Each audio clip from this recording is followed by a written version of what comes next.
Вечером, когда за окном воцарилась зима, Валентин бродил по лесу и наслаждался тишиной, а также уникальной красотой снежных пейзажей, которые способствовали созданию ощущения уюта и гармонии с природой. Он уже собирался вернуться домой и закрыть за собой дверь, когда его внимание привлекло что-то необычное и подозрительное, лежащее на снегу. Подойдя ближе, он ощутил, как сердце забилось быстрее, словно предчувствовало что-то важное. Это было нечто совершенно неожиданное и странное. Младенец, завернутый в шерстяную шаль, которая была потерта и была явно когда-то родной вещью. В первое мгновение Валентин даже подумал, что это кукла, но, приглядываясь внимательнее и желая убедиться в своих предположениях, понял, что это реальный ребенок, который, казалось, был брошен на произвол судьбы в ледяную тишину зимнего леса. Рядом с младенцем, словно защитница, лежала волчица. Она не проявляла агрессии, просто внимательно следила за каждым движением Валентина, наблюдая за ним как за потенциальной угрозой. В этом взгляде, полном отчаяния и решимости, Валентин увидел родственную душу, кто тоже нуждался в защите и понимании. Он потряс элементарным фактом, что волчица, вопреки своей природе и инстинктам, приняла на себя заботу о человеческом младенце, о том, что она в ситуации, которая могла бы закончиться трагически для обоих. Валентин осторожно взял малыша на руки, ощущая его биение сердца, и, вглядываясь в глаза волчицы, она, словно поняв его намерение, тихо ушла в лес.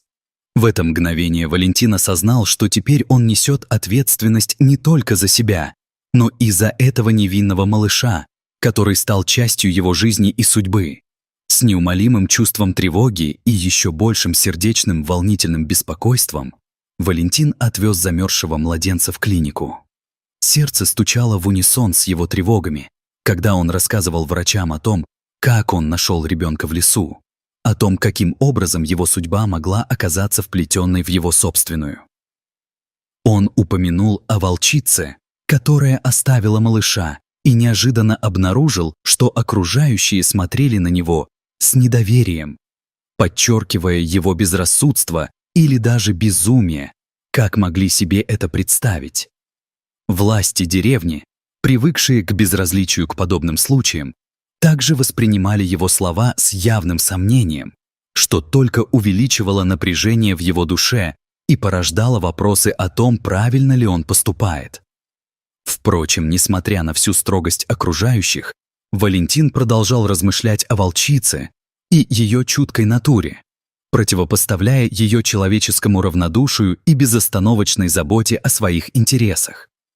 Как же странно было видеть в дикой природе такую преданность и заботу, которые, казалось, исчерпались в людях, оказавшихся перед лицом моральных дилемм. Размышляя об этом, Валентин не мог избавиться от чувства, что он, возможно, нашел нечто большее, чем просто тугая случайность. Он обнаружил корни своего призвания, начавшего прокладывать путь в его сердце, и обрел надежду на прекрасные перемены в жизни. Перед тем, как углубиться в лес для своих дальнейших поисков правды, Валентин стоял на крыльце своего дома, ощущая, как пронизывающий ветер проносится вокруг, заставляя его шкуру выть от холода. Он взял в руку кусок ткани, тот самый, в который был завернут ребенок, и вдруг его охватила леденящая тоска, словно большая тень проецировалась на его душу, заставляя задуматься о человеческой природе. Его разум унесся к образу матери малыша и к судьбе, которая могла охватить их с волчицей, вселив страх за их судьбу. Он вернулся домой, погруженный в неукротимые размышления, и в то время как метель начала бушевать, ему было сложно отделаться от чувства, что его собственное существование теперь переплетено с судьбой этих существ, которые, казалось, искали спасения в мире, полном непредсказуемости и жестокости. На следующее утро власти снова связались с ним для очередного допроса. И к вечеру Валентин уже не знал, как ему справляться с нагнетающим давлением. Каждая встреча с чиновниками, каждая попытка объяснить свои намерения оборачивалась против него, и он начинал чувствовать себя узником ситуации, валившейся на его плечи, как тяжелая гиря, нарост в его сердце. Его чувства нагнетались, и он испытывал полное безграничное отчаяние. Все, что он пытался сделать, это протянуть руку помощи. Но получая в ответ только недостаток понимания и теплоты, Валентин чувствовал себя одиноким и опустошенным. Во время одного из допросов Валентину пришлось столкнуться с собственным опытом, когда он был ребенком в детском доме. Он думал о том, каково это — быть беззащитным и никому не нужным. Как отстраненность обрушивалась на него, когда чиновники расспрашивали его о своей потенциальной роли в жизни ребенка. Стерильная обстановка детского дома, напоминавшая о давних воспоминаниях, вгоняла его в тоску и безысходность. Но все изменилось, когда он рядом с собой заметил маленького спящего Артема. Его взор стал сосредоточенным и полным надежды. Валентин смог почувствовать в нем жизненное тепло, что наполнило его сердце радостью и умиротворением. Артем был тем же младенцем, о котором он беспокоился с тех пор, как нашел его. Несмотря на холодную атмосферу, глубоко в сердце Валентина возникла теплая связь с этим крошечным существом. Он решил, что будет приходить сюда регулярно, чтобы навестить его, осознавая, что его присутствие может принести радость и немного утешения в этот непростой период. Это становилось его отдушиной, маленьким лучиком света в темном мире.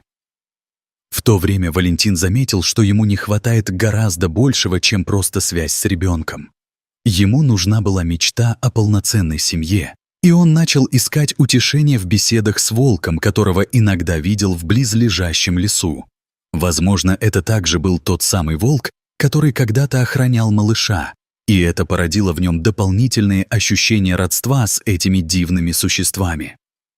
Как одинокий человек без жены и детей, Валентин столкнулся с тяжкими трудностями при оформлении опеки над ребенком по ходатайству социальных служб. Во время заполнения всех этих бумаг и личных встреч с чиновниками у него возникали моменты сомнений и неуверенности, когда на него смотрели с недоверием и скепсисом. Он встречал вопросы и недоуменные взгляды, которые подчеркивали его одиночество, показывая, что многие не верили в его возможности стать достойным опекуном. Но он оставался терпеливым и целеустремленным, твердо уверенный, что готов наивно и самоотверженно бороться за беззащитного Артема, как бы долго это ни продолжалось. Однако за стенами этого жесткого бюрократического процесса росла эмоциональная привязанность Валентина к малышу. Каждый момент радости и созерцания с ним укреплял его желание предоставить Артему семью, где он мог бы расти и чувствовать себя в безопасности, как никогда прежде. Валентин начал ощущать, что для него это не просто формальность. Это его шанс на новую жизнь, полную любви и счастья, которую он искал так долго. Каждый день, проведенный с Артемом, приближал его к цели стать тем родителем, которым он всегда мечтал быть. Эти мгновения полнейшей радости и счастья укрепляли его решимость. Однажды две женщины из отдела опеки пришли с инспекционным визитом, чтобы оценить скромное жилище Валентина на пригодность для воспитания ребенка. Обстановка в его доме была простой, но он стремился создать для Артема уютное гнездышко, хотя бы в символическом значении. Однако во время проверки мысли о пережитом детстве опять потянули его в омут воспоминаний о том, как трудно быть в неведении и беззащитным. Он ощущал внутреннюю связь с мальчиком по имени Артем, которого никогда не забывал, словно эта привязанность стала частью его существования. Пока Валентин ожидал завершения проверки и испытывал волнение, он, стоя среди заснеженного леса, вновь ощутил то самое несчастье и чувство одиночества, как если бы сама природа пыталась выразить ему свое сочувствие. В этот момент он заметил странные знаки, которые, казалось, исходили от волка и его детеныша. Это напоминание об их существовании придавало ему сил, позволяя верить, что он не одинок в своих поисках и что волк стал не просто животным, а символом выживания, надежды и взаимопомощи. Стремление к жизни, проявленное всеми ними, становилось источником вдохновения для Валентина, продолжая его борьбу за лучшее будущее.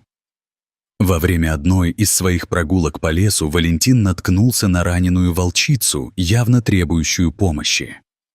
Она страдала от ужасных травм, оставленных отсутствием заботы и участия в ее жизни, но, несмотря на свою настороженность, следовала за ним, когда он отвел ее в безопасное место.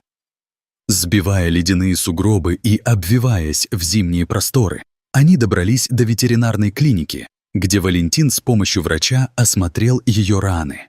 Ночь прошла в ожидании и в тени терзания. Валентин остался рядом, и между ними возникла связь доверия и уважения, которую сложно было объяснить словами. Каждый миг, проведенный в компании волчицы, напоминал ему о том, что они оба были перебежчиками на грани выживания. Он понимал, что это не случайность, что его встреча с ней имела значение и что их истории переплетаются в нечто большее. Эти несчастные создания имели много общего по своим страданиям и вызовам, и Валентин каждый раз обрел в этом, которое заставило его заниматься свершениями и делать шаги к лучшему будущему. Вечером, когда волчица уснула рядом с ним, он почувствовал, что между ними родилась настоящая дружба. Не зря они встретились в этом времени и пространстве, открывая двери в долгожданные изменения. На следующем инспекционном визите комиссия, пришедшая к Валентину, обратила внимание на следы волка, отдохнувшего на его крыльце. Неожиданный поворот событий вызвал подозрения у проверяющих, и их неодобрительные взгляды устремились к незнакомому существу, которое было рядом с их подопечным.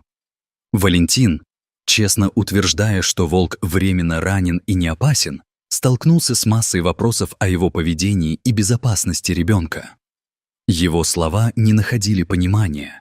Он был в условиях постоянного давления, и радость, которую приносила его забота о волчице, все больше отступала на второй план.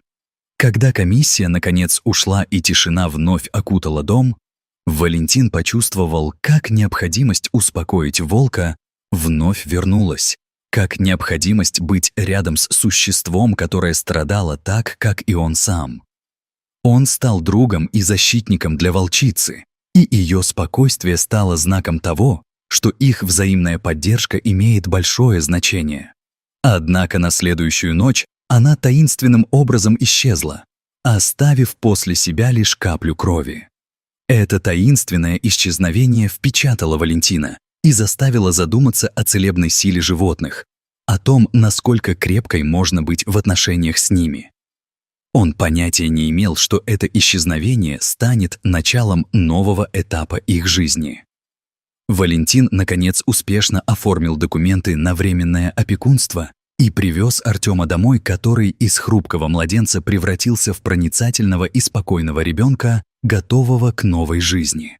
Готовясь к совместной жизни, Валентин даже поставил кроватку малыша рядом со своей. Он знал, только так он сможет слышать каждый тихий звук, каждый шорох, который произойдет ночью. Каждое мгновение рядом с Артемом наполняло его сердце теплом, и он больше не чувствовал себя одиноким среди коридоров своего дома. Артем, доверяя новому окружению, проявлял любопытство, пробуя познания о мирах, которые его окружали. Он стал тянуться к Валентину, задавая вопросы, ища руки, которые могут обнять и обеспечить защиту. В этот момент не о том, какова будет их совместная жизнь, не о том, как сильно они будут привязаны друг к другу, можно было лишь мечтать. Каждый день был новым шагом на пути к обретению семьи и перспектива, которая освещала их путь. Среди трудностей, связанных с уходом за маленьким Артемом, Валентин однажды заметил, что его мальчик выглядит подавленным. Настало время, когда Артем начал болеть и терять силы, что стало для Валентина настоящим испытанием. В это мгновение он испытал панику, вспомнив свои первоначальные опасения о том, что он может потерять его. Он выглядел обеспокоенным, когда показания температуры начали расти, И он спешно выполнял все потребности Артема, от первого реагирования до любых начал. В этот момент ему нужно было собрать свои мысли, найти подход к своему ребенку. Когда температура начала падать, Валентин пришел в ужас от своих невольных действий.